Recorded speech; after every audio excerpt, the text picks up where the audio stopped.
Enenda kwa uwezo ulionao, usiudharau uwezo wako. Mungu anataka atumike na wewe jinsi ulivyo. Mungu anahitaji azungumze na wewe kwa nyakati zozote.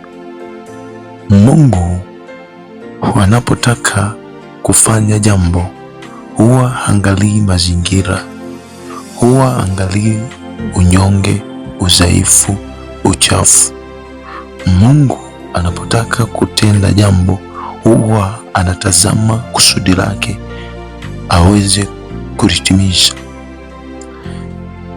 Unaposhindwa kufanya maamuzi ama kuvuka kwenda sehemu kwa sababu ya kuudharau uwezo ulionao, unakosea sehemu kubwa, mtu wa Mungu. Ni kweli kuna mazingira yanaweza yakakutia hofu, yakakuogopesha, yakakuonesha kwamba haufai, hauwezi kuwa katika eneo hilo ama kufanya jambo hilo. Ni kweli umekuwa na vita vikubwa na ni vikali. Unavyotazama unaona hauwezi kuishinda hiyo vita kwa sababu uwezo wako ni mdogo. Lakini Mungu siku ya leo anataka azungumze na wewe juu ya kuendelea mbele, juu ya kusonga mbele.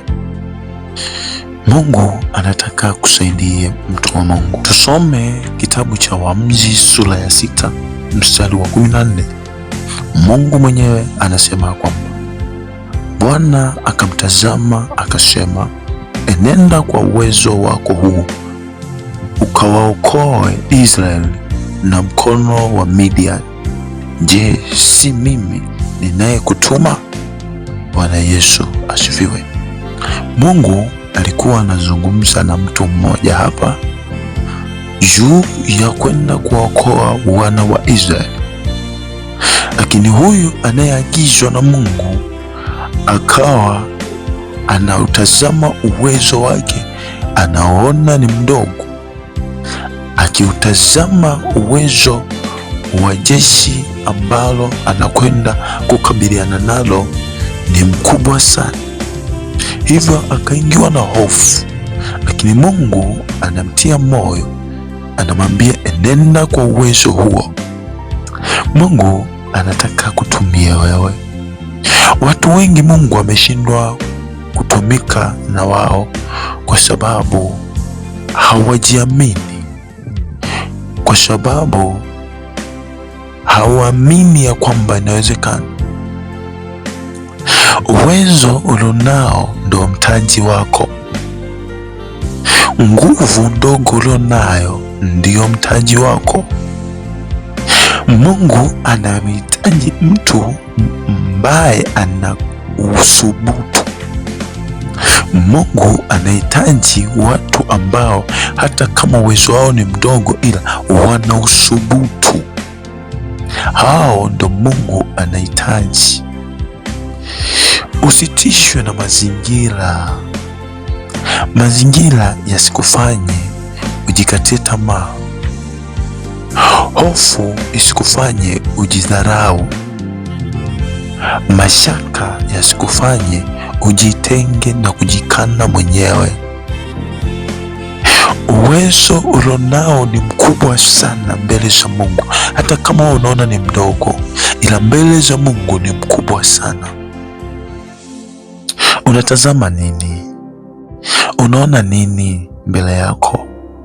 Biblia inazungumza kitabu kile cha Misali 23 mstari wa 7, maana aonavyo nafsini mwake ndivyo alivyo. Wewe unaona nini? Uwezo wako unapoutazama unaona nini? Jinsi ujitazamavyo ndivyo ulivyo. Hauwezi ukatazama kushindwa ukashinda. Hauwezi kutazama kuvuka ukashindwa kuvuka. Nikutie moyo, mtu wa Mungu, usije ukajidharau. Mungu anahitaji watu ambao wana maamuzi magumu.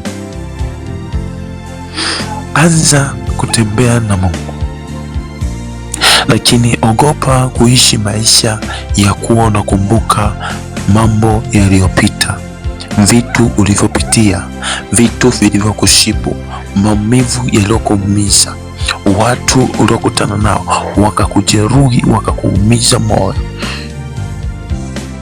Ifike wakati uanze upya, maana kwa kukumbuka hayo inaweza ikakufanya ukawa mtu wa kujikatia tamaa. Kukata tamaa ni nini? Kukata tamaa ni kukiri na kuamini wewe mwenyewe ya kwamba haiwezekani, hauwezi. So usiku wa leo nataka niinue imani yako ya kwamba Mungu anahitaji uwezo huo huo ulionao. Mungu kipindi anamtuma Musa aende kuokoa wana wa Israeli, Musa alisema mimi siwezi. Mungu alipomtuma Yeremia akasema mimi ni mdogo.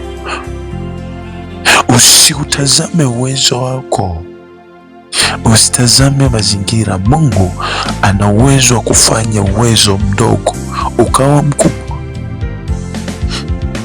Mungu amejitwika uweza, sisi akatupa uwezo.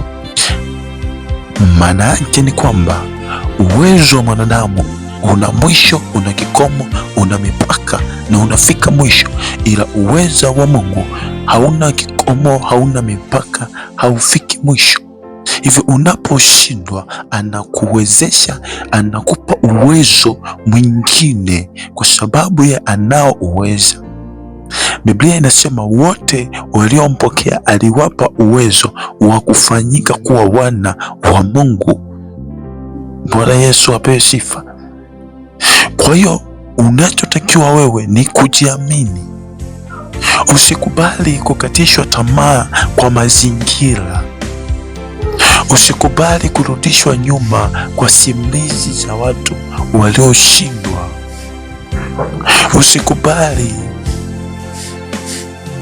mtu kukwambia jitafute, bado uwezo wako ni mdogo. Unaamini nini katika hilo?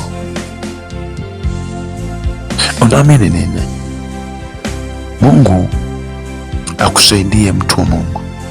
Naomba leo niishi hapa, lakini haya maneno yafanyike kuwa nguvu na baraka na msaada katika maisha yako ya kiroho na ya kimwili. Usijidharau, uheshimu uwezo ulionao. Ukiheshimu uwezo ulionao, utavuka na utapiga hatua. Mungu akubariki. Ninaitwa Yusufu Daudi Chironi. Amen.